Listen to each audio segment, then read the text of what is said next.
श्री शिव नमस्तुभ्यम। हर हर महादेव। कल 12 नवंबर को है दीपावली और आज की इस वीडियो में हम आपको गुरुजी पंडित प्रदीप जी मिश्रा द्वारा बताए गए दीपावली में किए जाने वाले धन प्राप्ति, धन संपदा की वृद्धि, व्यापार वृद्धि, कर्जा मुक्ति वाला एक बहुत ही विशेष और नया शिव महापुराण के उपाय का वर्णन करेंगे, जिस उपाय को आपको दीपावली की रात यानी कि 12 नवंबर की रात को मध्य रात्रि को 11:30 बजे से 12:30 बजे के बीच में आपको इस उपाय को करना है। बहुत ही विशेष उपाय गुरुजी ने बताए हैं धन प्राप्ति के लिए, व्यापार वृद्धि के लिए। अगर बहुत ज़्यादा कर्जा बढ़ गया हो या किसी ने आपसे पैसे ले लिया हो और आपको दे ही नहीं रहा हो व्यापार के लिए, या परिवार में किसी को आपने पैसा दिया हो वो लौटा नहीं रहा हो, या व्यापार चल नहीं रहा हो, आपका काम ठप पड़ा हो, उसके लिए गुरुजी ने उपाय बताए हैं। इसकी जानकारी आपको आज की इस वीडियो में मिलने वाली है। तो वीडियो को शुरू करने से पहले अगर आप हमारे चैनल पर नए हैं तो हमारे चैनल को सब्सक्राइब कर लीजिए, ताकि आगे भी आपको ऐसे ही गुरुजी द्वारा बताए गए विशेष तिथियों के विशेष व्रत नियम उपायों की जानकारी के साथ साथ गुरुजी द्वारा बताए गए शिव महापुराण के विशेष उपयोगी बातों की भी जानकारी और उपायों की विशेष जानकारी आपको ऐसे ही प्राप्त होती रहे। तो चलिए वीडियो को शुरू करते हैं और जानते हैं कि गुरुजी ने क्या उपाय बताए हैं। तो गुरुजी ने कहा है कि आपको दीपावली की रात्रि को यानी कि 12 नवंबर की रात्रि को धन संपदा की वृद्धि के लिए माता लक्ष्मी को अपने घर में विराजमान कराने के लिए, उनकी कृपा आप पर सदैव बनी रहे, वो आपके घर में हमेशा वास करे, आपके घर में सुख शांति समृद्धि लाए, आपके घर में संपदा लाए, आपके घर में वैभव लाए, आपके घर में पैसे की तंगी को दूर करे, व्यापार में वृद्धि लाए, आपके घर में बरकत लाए। इसके लिए करना है। इस उपाय को करने के लिए शिव महापुराण की कथा कहती है कि आपको मध्य रात्रि में 11:30 बजे से 12:30 बजे के बीच में पीपल का पेड़ या फिर आंवले का पेड़ या बेलपत्री का पेड़, जो भी पेड़ आपके घर के आसपास हो, तीनों में से पीपल का पेड़ या आंवले का पेड़ या बेलपत्री का पेड़, जो पेड़ आपके घर के पास हो, उस एक पेड़ के नीचे आपको इस उपाय को करना है। इस पेड़ के नीचे आपको 3 दीपक लगाना है। इसमें से 3 दीपक में से एक दीपक होगा, एक दिया होगा गोल बत्ती का, और बाकी जो 2 दिए होंगे वो होंगे लंबी बाती के। तो सबसे पहले आपको 3 दिए लगाने हैं, उसमें से एक में गोल बत्ती डाल देना है और 2 में लंबी बत्ती। फिर आपको तीनों दिए में एक एक कमल गट्टा डाल देना है, जो आपको पूजे वाले दुकान में आसानी से मिल जाएगी।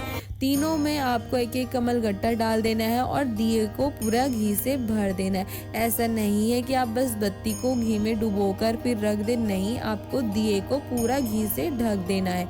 फिर जब दिए में आप कमल गट्टा और बत्ती लगाकर दिए से पूरा भर ले, फिर आपको किसी भी एक पेड़ के नीचे जो आपके घर के पास हो, पीपल या आंवला या बेलपत्री का, उस पेड़ के नीचे जाकर आपको सबसे पहले गोल बाती वाला जो दिया है उसे अपनी हाथ की हथेली पर रखकर माता लक्ष्मी का स्मरण कर, अपने पूर्वजों का स्मरण कर, अपनी कुल देवी देवताओं का स्मरण करके, कर्जा मुक्ति का स्मरण करके, व्यापार वृद्धि का स्मरण करके, अपने धन संपदा का स्मरण करके आपको उस बाती को, उस दीपक को जलाना है और फिर उसे आपको उस पेड़ के नीचे रख देना है महादेव का स्मरण करके। फिर दूसरा दिया आपको लंबी बाती वाला उठाकर अपनी हथेली पर रख लेना है, लेकिन बत्ती का मुख है जो वो आपकी ओर होना चाहिए। फिर आपको अपने कुल देवी देवताओं का, अपने पूर्वजों का, कर्जा मुक्ति का, जिस व्यक्ति से आपने कर्जा लिए हैं उसका स्मरण करके, जितना लिए हो उसका स्मरण करके, या व्यापार ठप पड़ गया तो उसके लिए, या कोई नया व्यापार शुरू करना चाह रहे हो या कोई और दूसरा नया कार्य करना चाह रहे हो उसका स्मरण करके, जिस भी भाव से आप इस उपाय को करने के लिए गए हो उस भाव का स्मरण करके आपको उस दीपक को पेड़ की ओर मुख करके, बत्ती का मुख पेड़ की ओर करके आपको रख देना है। फिर तीसरा दिया आपको उठा लेना है और फिर इस बार बत्ती का मुख पेड़ की ओर होना चाहिए। फिर आपको माता लक्ष्मी का स्मरण करना है, महादेव का स्मरण करना है, पूर्वजों का स्मरण करना है और फिर उस दिए की बत्ती का मुख अपनी ओर कर पेड़ के नीचे रख देना है। अच्छे से आपको स्मरण रखना है कि सबसे पहले आपको गोल बाती का दिया लगाना है, फिर आपको दूसरे नंबर पर लंबी बाती का दिया लगाना है, लेकिन बत्ती का मुख आपकी ओर होना चाहिए। और जब आप नीचे पेड़ के नीचे दिया रखो तो फिर बत्ती का मुख पेड़ की ओर होना चाहिए। और जब तीसरा दिया आप अपनी हथेली पर रखो तो बत्ती का मुख पेड़ की ओर होना चाहिए। पर जब आप दिया नीचे रखो पेड़ के पास, तब उस समय बत्ती का मुख आपकी ओर होना चाहिए।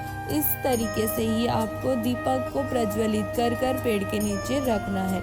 जब आप तीनों दिया लगा लो, उसके बाद आपको अपनी झोली पसार कर अपने जो पल्लू है, साड़ी की पल्लू है या दुपट्टा है, उसे अच्छे से पसार कर पेड़ के नीचे दिए के पास ही आपको प्रणाम करना है। माता लक्ष्मी का स्मरण करना है, उनका आशीर्वाद आप पर बने रहे उसका निवेदन करना है। महादेव का स्मरण करना है, अपने पूर्वजों का स्मरण करना है, कुल देवी देवताओं का स्मरण करना है, गणेश जी का स्मरण करना है। सभी से अपने घर में संपदा के लिए, व्यापार वृद्धि के लिए, कर्जा मुक्ति के लिए, आपके घर में भंडार हमेशा भरा रहे, इसके लिए आपको निवेदन करना है, उनका आशीर्वाद लेना है। और फिर झोली को वापस अपनी ओर गिराकर घर वापस आ जाना है। और आपको पलट कर वापस नहीं देखना है, सीधे घर चले आना है। घर आने के बाद आपने जहाँ पर माता लक्ष्मी जी का पूजन किया है वहाँ पर प्रणाम कर लेना है।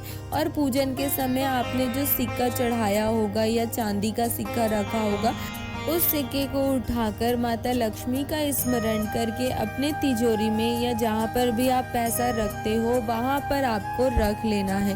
शिव महापुराण की कथा कहती है कि अगर आप इस उपाय को करते हो, इस तरीके से आप आंवले के या पीपल के या बेलपत्री के पेड़ के नीचे 3 दिए प्रज्वलित करते हो, तो आपके घर में माता लक्ष्मी का वास होता है। माता लक्ष्मी आपके घर में हमेशा के लिए विराजित हो जाती है। आपको कभी भी जीवन में धन संपदा की कमी तो बिल्कुल भी नहीं होती है। माता लक्ष्मी स्वयं आपके घर के भंडार को भरते रहती है, आप पर हमेशा अपनी कृपा दृष्टि बनाए रखती है। आपके व्यापार में, आपके घर में बरकत आती है। आपको कभी भी पीछे लौटकर, पीछे मुड़कर नहीं देखना पड़ता। आप हमेशा ऊंचाइयों पर आगे बढ़ते जाते हो, आपको उन्नति प्राप्त होती जाती है। तो बहुत ही विशेष उपाय है, आप जरूर कल 12 नवंबर को दीपावली के दिन मध्य रात्रि को इस उपाय को अवश्य करें। अगर आपको ये उपाय की जानकारी अच्छी लगी हो तो आप हमारे वीडियो को लाइक कर सकते हो और अपने परिवार वालों के साथ या अन्य शिव भक्तों के साथ इसे शेयर भी कर सकते हो, ताकि उन्हें भी दीपावली को माता लक्ष्मी को प्रसन्न करने वाले, व्यापार वृद्धि वाले, कर्जा मुक्ति वाले, धन संपदा की वृद्धि वाले इस विशेष उपाय की जानकारी प्राप्त हो सके।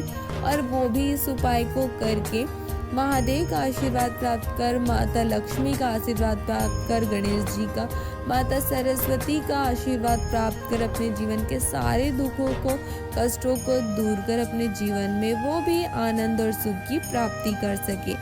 हर हर महादेव।